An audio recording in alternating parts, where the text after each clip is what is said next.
I'm Bert Wilson, 67 years old, retired high school history teacher from Massachusetts. After 30 years of supporting my daughter financially and emotionally, I thought I'd earned a front row seat at her wedding. Then the email arrived. Dad, we've decided to keep the wedding intimate. You can watch through the live stream. The same wedding I'd already contributed $40,000 toward. The same daughter I'd raised alone since she was 9. I smiled, replied, "Sure, enjoy your big day," and booked my flight anyway. Before I continue with what happened next, take a moment to let me know where you're watching from in the comments. Hit that subscribe button if you've ever had to stand up for yourself against family who took you for granted. Trust me, this story is worth sticking around for. Life has a way of surprising you when you least expect it. I'd spent over 3 decades working at Westfield High School, teaching American history to thousands of students. Many of them still send me Christmas cards. But no student ever meant as much to me as my own daughter, Sophia. Her mother, Grace, passed away from breast cancer when Sophia was just 9 years old. Those first few years were the hardest of our lives. I became both mom and dad overnight, learning to braid hair and navigate conversations about puberty while maintaining my teaching position. We cried together many nights, but eventually, we found our rhythm. I'd cook dinner while she'd do homework at the kitchen table. Weekends were for museums, hiking, or just lounging around watching movies. When money was tight, I'd pick up extra summer school classes so she could attend music camp. When she needed braces, I skipped buying a new car and kept fixing my old Buick. Every decision I made centered around giving her the best life possible despite our loss. Sophia bloomed into a brilliant young woman. She earned a scholarship to Columbia University, and I couldn't have been prouder watching her cross that stage at graduation. New York City changed her, though. Not immediately, but gradually, like water slowly eroding stone. Her visits home became shorter and less frequent. Her calls turned from hour-long conversations to brief check-ins. I told myself this was normal, that she was building her own life, finding her independence. Parents are supposed to become less central as their children grow, right? 3 years after graduation, during one of her brief visits home for Thanksgiving, she announced she'd met someone, Jackson Harrington, an investment banker from a wealthy Connecticut family. The way her eyes lit up when she talked about him both warmed my heart and worried it. I'd never seen her so captivated by someone before. The first time I met Jackson was during a rushed weekend visit. He was tall, impeccably dressed, and had the kind of firm handshake and direct eye contact that spoke of private school training and privilege. He was polite, but there was something rehearsed about his interest in my teaching career and our modest home. Still, he made Sophia happy, and that was what mattered to me. Their engagement came just 8 months later. Sophia called me, her voice bubbling with excitement. Jackson had proposed during a weekend trip to the Hamptons. The ring, which she sent me a photo of immediately, featured a diamond so large I worried about the weight pulling her slender finger down. "We're thinking of a destination wedding, Dad," she told me. "Maybe Paris. Jackson's family has connections there." I congratulated her warmly, pushing down the twinge of concern about what such an extravagant wedding might cost. Those concerns proved well-founded when, a week later, she called again. "Dad, I know this is a lot to ask, but would you be able to help with some of the wedding expenses? Jackson's parents are covering the venue, but there's still so much more." "How much are you thinking?" I asked, already mentally reviewing my retirement savings. "Maybe 40,000, she said, her voice rising slightly. "I know it's a lot, but this is a once-in-a-lifetime event." I didn't tell her that was nearly a quarter of my retirement fund. Instead, I said, "Of course, sweetheart. It's your special day." The wedding planning began immediately. For the first few months, I was included in weekly video calls. I saw slideshows of flowers, table settings, and potential venues. I listened to discussions about menu options that cost more per plate than I'd spend on a week of groceries. Sophia would always end these calls saying, "I'm so glad you're part of this, Dad." Then the calls began getting rescheduled, then canceled altogether. When we did speak, Jackson's mother, Elaine, was often mentioned. Elaine found the perfect photographer. Elaine thinks the bridesmaids should wear sage instead of mint. Elaine knows the owner of the chateau personally. The wedding was scheduled for June at a chateau outside Paris. As spring approached, communication became increasingly sparse. My questions about travel arrangements and accommodations were met with vague responses. "We're still figuring out the final guest list, Dad. Everything's so expensive, and we're trying to keep it intimate." During one rare phone call, I overheard a woman's voice in the background saying, "Darling, remind him about the dress code. We can't have anyone looking out of place." There were subtle comments, too.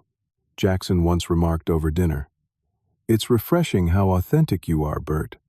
Most of our friends are so concerned with appearances." The compliment felt hollow, like being called quaint. Then, 3 weeks before the wedding, the email arrived. I was grading final papers from my last semester of teaching when the notification popped up on my computer. "Dad, I've been meaning to call, but things have been crazy with planning. Jackson and I have been talking, and with the venue size limitations and our photography aesthetic, we've had to make some tough decisions. We're keeping the ceremony and reception really intimate. I know this is disappointing, but we've arranged a live stream so you can still be part of our special day. If you want to be a part of it, you can watch through the Google Earth window, lol. You'll be able to see everything without the stress of international travel at your age. Love you loads. Sophia." I read it once, twice, 3 times. Each reading revealed new painful details. Photography aesthetic, limitations, at your age, and that casual lol after suggesting I watch through Google Earth as if my exclusion was somehow amusing. My $40,000 was welcome, but I wasn't. I sat staring at my computer screen for what felt like hours. The house around me was quiet except for the occasional creak of the old floorboards. The email's words seared into my brain like a brand.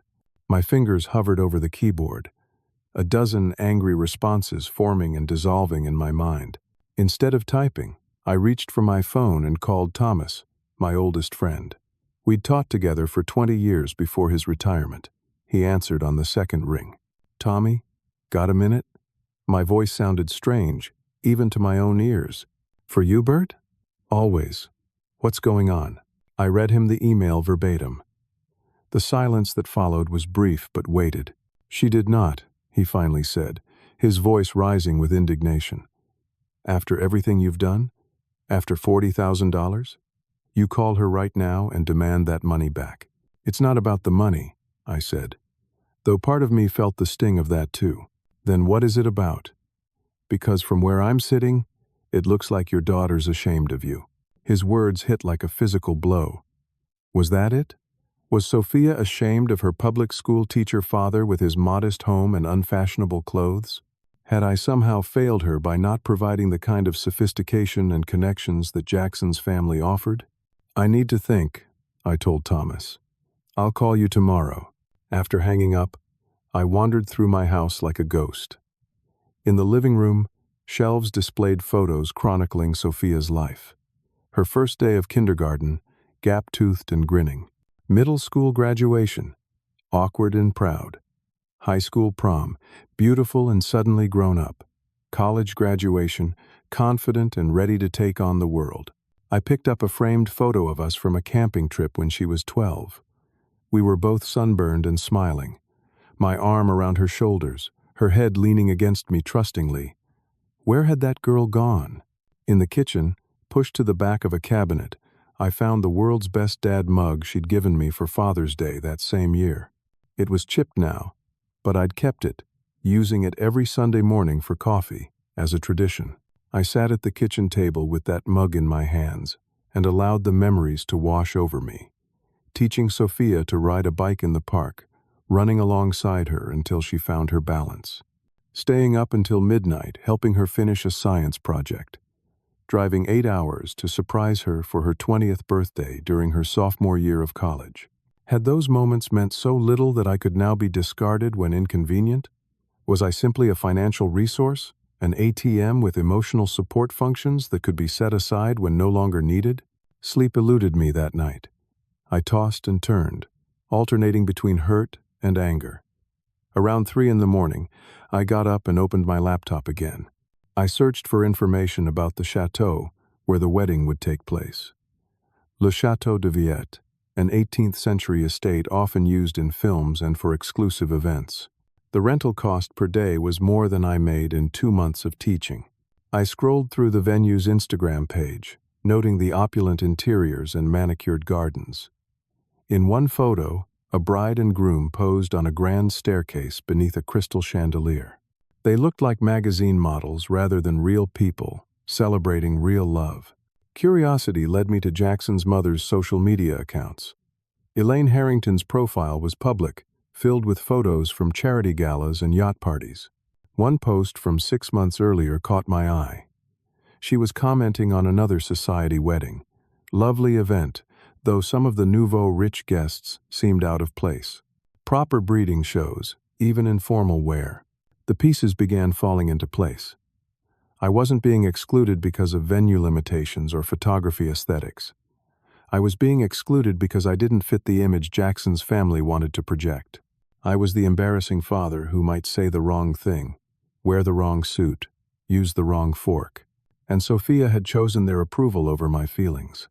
As dawn broke, casting long shadows across my bedroom floor, I made my decision.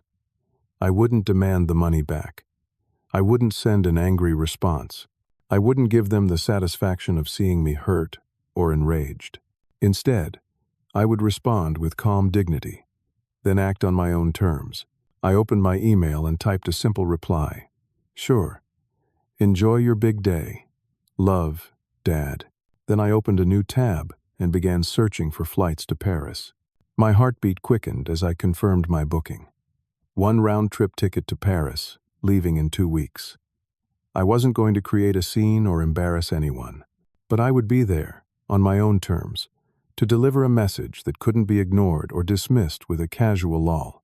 As I finally drifted off to sleep, I felt something I hadn't experienced in weeks. Not anger, not hurt, but a sense of purpose and, surprisingly, a glimmer of hope. The 2 weeks before my departure passed in a flurry of activity. First, I visited the town clerk's office to expedite my passport renewal. The clerk, Martha, had been a student of mine 20 years earlier and rushed the paperwork through when I explained the situation. "You show them, Mr. Wilson," she said with a wink as she handed me the receipt. "My dad wasn't invited to my sister's wedding either.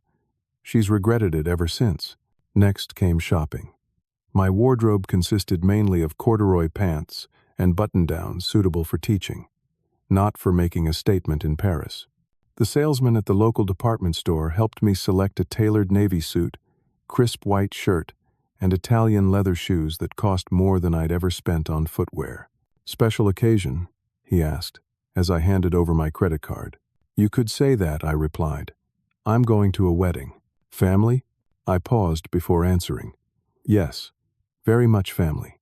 Financial preparations proved more complex. I'd already given Sophia $40,000. My plan would require additional funds. I visited my bank and withdrew another $15,000 from my savings. The bank manager raised an eyebrow, but processed the transaction without comment. That evening, I called my sister Amanda in Arizona. "You're doing what?" she exclaimed when I explained my plan. "Going to Paris. For Sophia's wedding." "But she uninvited you." "Technically, she never invited me in the first place." "Bert, this is crazy. What are you planning to do? Storm in and object during the ceremony?" I chuckled. "Nothing so dramatic. Trust me, I'm not going to embarrass anyone, especially not myself." "Then what's the point?" "The point is to show her that I respect myself too much to be treated this way. That I deserve better than to be pushed aside when inconvenient." Amanda was silent for a moment. "You know what? You're right, and it's about time you stood up for yourself. That girl has been taking advantage of your good nature for years. She's not a bad person, Amanda. She's just lost her way a bit. Well, maybe this will help her find it again. Do you need any money? Frank and I could contribute." "No thanks. I've got it covered. But I appreciate the offer. Call me the minute you're back." I want every detail. The remaining days were filled with research and arrangements. I spent hours online, learning about Paris, studying maps, researching French customs. I contacted a Parisian event planning company, explaining my situation and what I wanted to do. Marie, the owner, responded with enthusiasm. Monsieur Wilson, your story touches my heart. We will help you create a moment your daughter will never forget. The night before my departure, I sat at my kitchen table with a glass of whiskey, looking at the framed photos once more. I wasn't angry anymore. Whatever happened in Paris, I would know I had acted with dignity and love, not spite or revenge. The flight to Paris was the longest I'd ever taken. Nestled between a window and an elderly French couple, returning home after visiting their son in Boston, I tried to distract myself with movies and the airplane meal. The couple, Michel and Claudette, noticed my nervousness and struck up a conversation. "First time to Paris?" Claudette asked in accented English. "Yes. My daughter's getting married there." "Ah, how wonderful. At which venue?" "Château de Villette." Michel's eyebrows rose appreciatively. "Very exclusive. Very expensive." "So I've gathered," I replied with a wry smile. "You must be very proud of your daughter," Claudette said kindly. "I am. I always have been."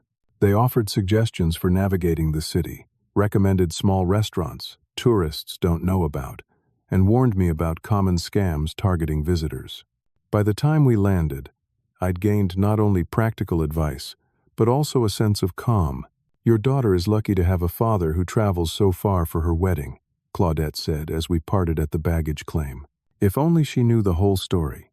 Paris was everything the movies promised, and more. Despite my mission, I couldn't help but be enchanted by the elegant boulevards, historic architecture, and the constant melody of French conversations around me. I checked into a small hotel in Saint-Germain-des-Prés, just 30 minutes from the chateau.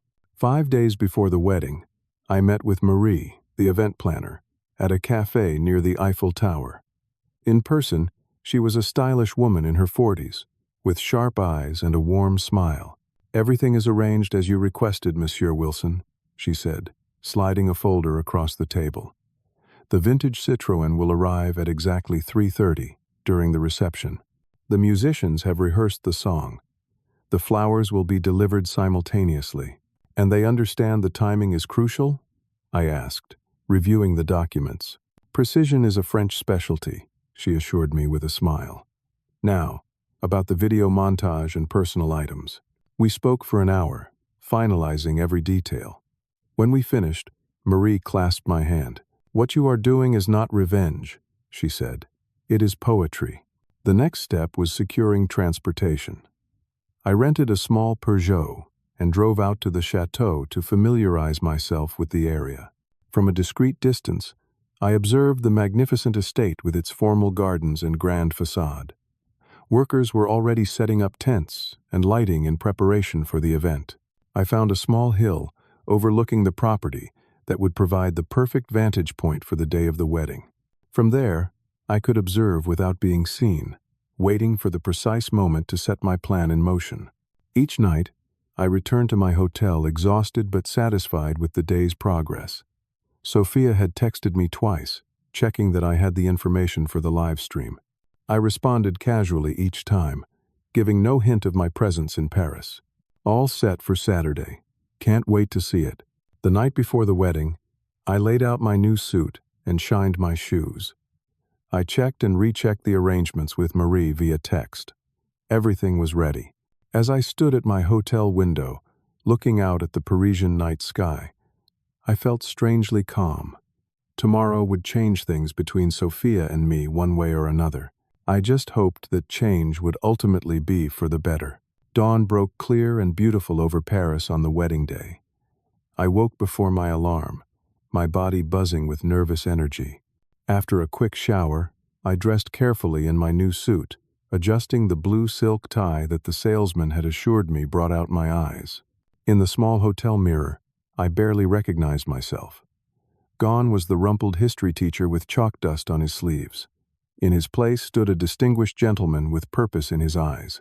Marie texted at 7:30. All systems go. The flowers are being prepared. Musicians on standby. Driver confirmed. I texted back my thanks and headed down to the hotel restaurant for breakfast, though I could barely eat. The French couple at the next table raised their coffee cups in a silent toast when they noticed my attire. "A special day?" the woman asked. "Very special," I replied with a smile. By 10 o'clock, I was in my rental car, driving toward the chateau. According to the information I'd gathered, the ceremony wouldn't begin until 1 in the afternoon, but guests would start arriving around noon. I wanted to be in position well before then. I parked on a side road about half a mile from the estate and walked to the vantage point I'd scouted earlier. From this small hill, partially concealed by trees, I had a clear view of the chateau's entrance and the elaborate white marquee set up in the gardens. As 11:30 approached, the first luxury cars began arriving. Black Mercedes and BMWs rolled up the gravel driveway, disgorging passengers in formal attire. Men in morning suits and women in designer dresses and fascinators made their way toward the garden. Through my binoculars, I recognized some of Jackson's family from social media photos. His father, tall and silver-haired, directing staff with imperious gestures. His mother, Elaine, elegant in pale blue, inspecting floral arrangements with a critical eye. Then came faces I knew personally. Sophia's college roommate Lizzie, now a corporate lawyer. Her childhood friend Aiden, who'd lived next door to us for 15 years. Seeing them laughing and taking selfies sent a pang through my chest. They had made the cut. I had not. By 12:30, the guest area was filled with roughly 80 people. They mingled beneath the June sun, champagne glasses glinting in the light. Classical music drifted up the hill on the gentle breeze. For a moment, doubt crept in. Was I making a terrible mistake? Should I simply leave, drive back to Paris, and watch the ceremony on the live stream as instructed? Was my pride worth potentially ruining my daughter's wedding day? Then I remembered the email, the casual dismissal, the LOL after suggesting I watch through Google Earth, the $40,000 given freely out of love, only to be deemed not quite good enough to attend in person. No, I had come too far to turn back now. At 12:45, a white Rolls-Royce pulled up. Jackson emerged first, handsome in a custom tuxedo, his best man clapping him on the shoulder. Then came bridesmaids in sage green dresses, exactly as I'd heard discussed months earlier on those planning calls. And finally, Sophia. Even from a distance, she took my breath away. Her dress was simple but elegant, with a long train that caught the light as she moved. Her dark hair was swept up, tiny flowers woven through it. She looked so much like her mother in that moment that my eyes filled with tears. The ceremony began promptly at 1. From my position, I couldn't see the details, but I could make out the gathering of guests in the garden, the white chairs arranged in neat rows, the flower-covered arch where my daughter would say her vows. I checked my watch repeatedly as the minutes ticked by. According to my research, the ceremony would last approximately 30 minutes, followed by photographs, and then the reception would begin around 2:30. At 1:20, I texted Marie. "Status update?" She responded immediately. "Everyone in position. Awaiting your signal." While I waited, I monitored social media. Guests were already posting photos with the wedding hashtag. Through these digital windows, I watched my daughter walk down the aisle, exchange vows, and kiss her new husband. I saw the joy on her face and felt both love and sadness in equal measure. At 2:45, I sent the text I'd been waiting all day to send. Now. Then I left my hiding spot and moved closer to the chateau, positioning myself where I could observe the unfolding of my plan without being spotted. My heart pounded so loudly I was certain others must hear it. At precisely 3 o'clock, right in the middle of the reception when champagne was flowing and guests were relaxed, a vintage black Citroën pulled up to the chateau entrance. The driver, dressed in formal livery, emerged and opened the rear door. Instead of a passenger, he removed an enormous arrangement of flowers, 50 dozen roses in white and soft pink, Sophia's favorite colors since childhood. The arrangement was so large it required 2 staff members to help carry it. Simultaneously, from another direction, a string quartet appeared. 4 musicians in formal attire, carrying their instruments, walking with purpose toward the reception tent. The plan was in motion. There was no turning back now. From my vantage point near the chateau's service entrance, I watched the scene unfold like a carefully choreographed dance. The flowers arrived first, carried ceremoniously toward the main reception tent. The sheer size of the arrangement caused heads to turn, conversations to pause, champagne glasses to lower. I imagined the whispers. Who sent this? What's happening? The quartet positioned themselves just outside the tent entrance, unpacked their instruments, and began to play. The melody that floated across the garden was not a classical piece or a contemporary love song. It was Forever Young, the Bob Dylan song I used to sing to Sophia at bedtime when she was little. The same song we danced to at her Sweet 16 party, with her standing on my feet as we swayed. Even from my hidden position, I could see the shock on her face. She stood frozen in the center of the reception, Jackson's arm around her waist, as the musicians played the achingly familiar tune. The flower bearers approached, presenting the massive arrangement to the bewildered bride and groom. Attached to it was an envelope and a small box. One of the bearers, as instructed, spoke in a clear voice that carried across the suddenly quiet reception. "A gift from your father, Mademoiselle Sophia. He sends these flowers as a symbol of his love, which has grown and flourished since the day you were born. He wishes you joy on your wedding day and all the days to follow." Sophia's hand flew to her mouth. Jackson looked confused, then concerned as she took the envelope with trembling fingers. Inside was not an angry letter or a demand for recognition. Instead, it contained a simple card with a message I had written and rewritten dozens of times. "My dearest Sophia, some gifts can't be seen on a live stream. My love for you has never depended on invitations or aesthetics. It simply exists, unconditionally and eternally. May your marriage bring you the same joy that being your father has brought me. All my love, Dad." The small box contained 2 items: the chipped World's Best Dad mug and a thumb drive.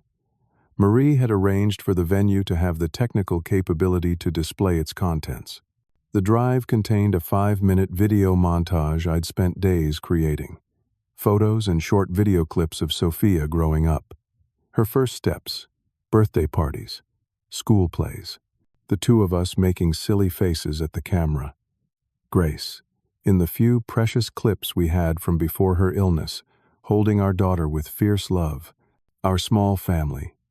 Imperfect, but bound by something deeper than appearances or social standing. As the quartet continued playing, another part of my plan activated. The event staff, who had been generously compensated for their cooperation, began distributing small envelopes to each guest. Inside each was a different photo of Sophia and me through the years, with a simple message on the back. Love is always worth celebrating in person. From my hiding place, I watched emotion ripple through the gathering. Some guests looked confused. Others, particularly Sophia's longtime friends who knew me, appeared deeply moved. Jackson's mother seemed decidedly uncomfortable, her smile fixed and brittle as she whispered urgently to her husband. But it was Sophia's reaction that mattered most. Through a gap in the tent, I could see her face as she opened the small box and recognized the mug. Her hand covered her mouth again, but not before I glimpsed her expression crumple. When the video began playing on the large screen, intended for traditional wedding slideshows, she started openly weeping. Jackson attempted to comfort her, but she stepped away from him, clutching the mug to her chest as she watched the montage of her childhood unfold before the entire wedding party. I hadn't planned to disrupt the celebration for long. This wasn't about revenge or creating a scene. It was about reminding Sophia of what really mattered, of the history and love that had shaped her long before designer dresses and chateau weddings entered the picture. As the quartet finished the song, they too distributed small envelopes to nearby guests.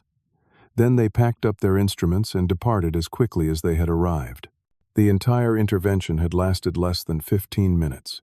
Before anyone could spot me or the situation could escalate further, I slipped away from my observation post and walked briskly back to where I'd parked the rental car. My hands shook as I started the engine. Emotion welled up inside me, a complex mixture of sadness, vindication, and most surprisingly, relief. I had said what needed to be said, not with confrontation or anger, but with love and dignity. I hadn't crashed the wedding or created an ugly scene.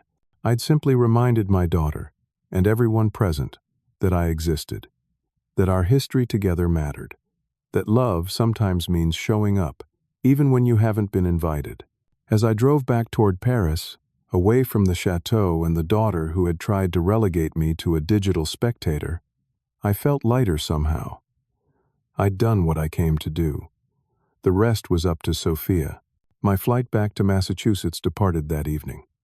I had just enough time to return the rental car, collect my suitcase from the hotel, and make it to Charles de Gaulle Airport. By midnight Paris time, as Sophia's wedding reception would be reaching its peak, I would be 30,000 feet above the Atlantic, heading home. Whatever happened next would happen without me there to witness it. I had made my statement. I had honored myself while still showing love for my daughter. Now it was time to go home and wait for the aftermath, whatever it might be. The transatlantic flight home felt twice as long as the journey to Paris. Every hour, I checked my phone, though I knew there would be no service at 30,000 feet. My mind replayed the scene at the chateau over and over. Had I gone too far?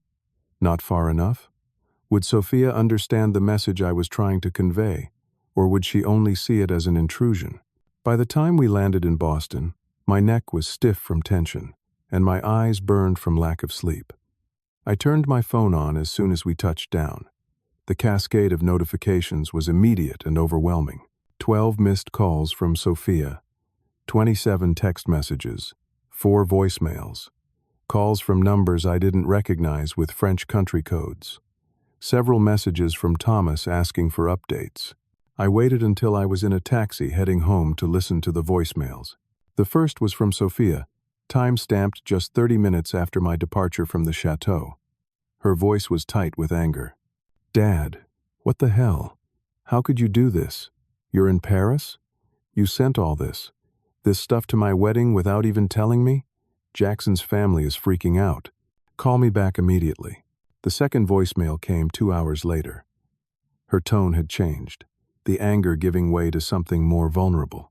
"Dad, please call me back. I don't understand why you did this instead of just talking to me. Your video made me cry in front of everyone. People keep asking me questions I don't know how to answer. Please call me." The third message, recorded around midnight Paris time, broke my heart. Sophia was sobbing, her words sometimes incoherent. "Daddy, please. I'm so sorry. I didn't.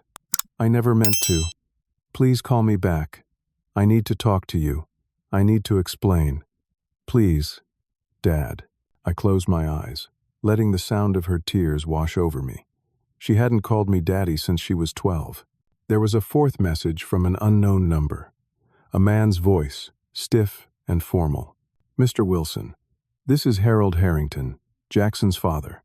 I think it would be appropriate for us to speak regarding your display at my son's wedding. Please return my call at your earliest convenience." I deleted that one without saving it. The taxi pulled up to my house just as dawn was breaking. The familiar sight of my modest colonial-style home, with its slightly overgrown lawn and weathered shutters, had never been so welcome. I paid the driver, tipped generously, and dragged my suitcase up the front walk, exhaustion weighing down every step. Once inside, I dropped my luggage in the hallway and collapsed onto the living room couch without even taking off my shoes. Despite my intention to stay awake and deal with the fallout from my actions, I fell into a deep, dreamless sleep. The ringing of my home phone jolted me awake hours later. Disoriented, I fumbled for the receiver. "Hello? Bert." Thank God. It was Thomas. "I've been trying to reach you for hours. How did it go? Are you back home? What happened?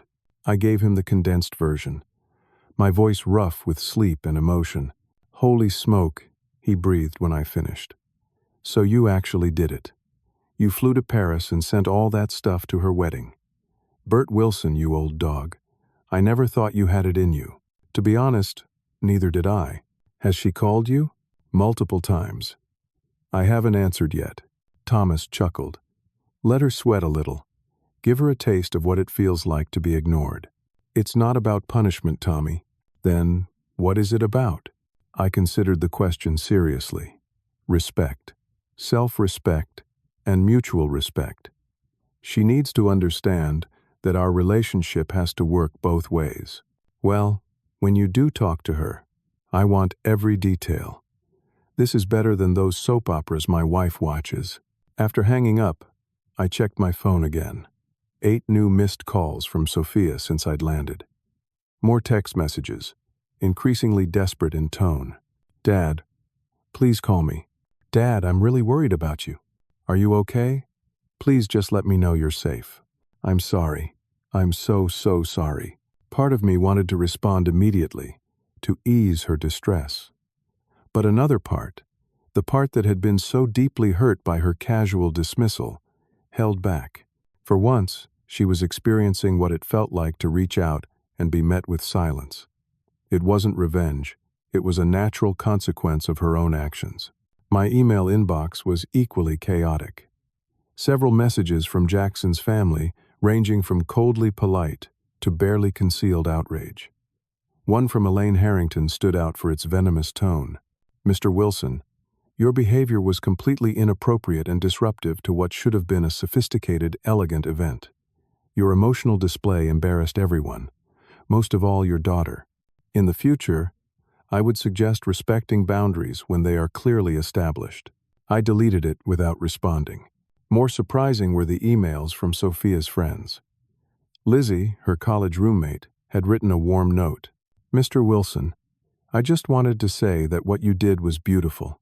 Sophia has talked about you so much over the years, always with such love. I don't know what happened with the wedding invitation, but your gesture today reminded everyone what truly matters. It was the most genuine moment of the entire weekend. Similar messages came from other longtime friends who had known me during Sophia's childhood and teenage years. They expressed confusion about why I hadn't been formally invited, and appreciation for the love evident in my gesture. Most interesting was the reception on social media.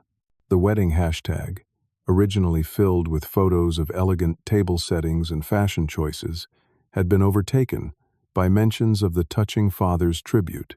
Several guests had posted photos of the quartet playing and the enormous flower arrangement. One viral tweet read, "Bride's dad wasn't invited to Paris wedding, but sent most beautiful message anyway. Not a dry eye in the house." Jackson's mother had apparently tried to control the narrative, posting her own perfectly staged photos with captions about the intimate family celebration, but the comments were filled with questions about the video montage and why I hadn't been there in person. By the next morning, I still hadn't returned Sophia's calls. I needed time to process everything, to decide what I wanted our relationship to look like moving forward. I wasn't interested in punishing her, but I did want her to understand how deeply her actions had hurt me. My phone rang again around noon. Sophia's face appeared on the screen. This time, I almost answered, my finger hovering over the accept button, but something held me back. Not spite, but a sense that the timing wasn't right yet, that we both needed more space to reflect. I sent a brief text instead. I'm home safe. We'll talk soon. Her response was immediate. When? Please, Dad. I need to talk to you. Give me a few days, I replied. I love you, but I'm not ready yet. Those few days stretched into a week. Sophia continued calling daily, though less frantically now. I used the time to reflect on our relationship, on the changes I'd observed in her over the years, on what I wanted for both our futures. Thomas came over for dinner, eager for details about Paris and the aftermath. You're a legend at the country club, he informed me, helping himself to another serving of lasagna. Harold Harrington was complaining about you at the bar last night. Said you turned his son's elegant wedding into a maudlin spectacle. Everyone waited until he left, then started saying how they wished their fathers had loved them enough to make that kind of gesture. It wasn't about making a statement to anyone but Sophia, I said. Well, you made one anyway. And from what you've told me, it sounds like she got the message loud and clear. 3 days later, I finally answered one of Sophia's calls. Dad? Sophia's voice was tentative, as if she feared I might hang up. I'm here, I said simply. I've been calling you for days. I know. I needed some time. There was a pause, filled with the weight of everything unsaid between us. Then she spoke, her words coming in a rush. Dad, I'm so sorry. I don't even know where to begin. That email was horrible. I never should have sent it. I never should have excluded you from the wedding. It was cruel and thoughtless, and I don't have any excuse that would make it okay. Why did you do it, Sophia? I kept my voice gentle but firm. She sighed, a shaky sound that suggested she was close to tears. It's complicated. Jackson's parents. They had such specific ideas about how everything should be. They were paying for so much of it. The venue, the catering, the honeymoon. They kept talking about the aesthetic and the guest list needing to be exclusive, and I didn't fit their aesthetic. It wasn't a question. They're snobs, Dad. The bluntness of her statement surprised me. Complete snobs. And I got caught up in it all. The glamour, the connections, the lifestyle. They made me feel special, included in their world. But the price was letting them control everything, including who could attend. You could have stood up to them. You could have told them your father would be there. Period. I know, she whispered. I was a coward. And then when you showed up anyway, in your own way, when I saw that video, all those memories, I realized what I'd thrown away for people who only value appearances. My throat tightened. I didn't do it to make you feel guilty, Sophia. I know that too. You did it because you love me. You've always loved me, no matter what, even when I was being absolutely terrible to you. She paused. The mug broke me. Dad, seeing that chipped old mug in the middle of all that ridiculous opulence, I just lost it. It's still your mug, I said. It's always been yours. Can I see you? Can we talk in person? We're back from the honeymoon, and I need to see you. We arranged to meet the following weekend at a restaurant halfway between my house and her apartment in New York. The days until then passed slowly, filled with reflection and cautious hope. When the day finally arrived, I arrived at the restaurant early, choosing a quiet table by the window. When Sophia walked in, I was struck by how tired she looked. The radiant bride from the chateau was gone, replaced by a young woman with shadows under her eyes and tension in her shoulders. More surprising was that she came alone. No Jackson? I asked as she sat down. We need to talk just us first, she said, reaching for my hands across the table. Dad, I don't even know how to apologize for what I did. You already have, I said, squeezing her fingers gently. Not enough. Not nearly enough.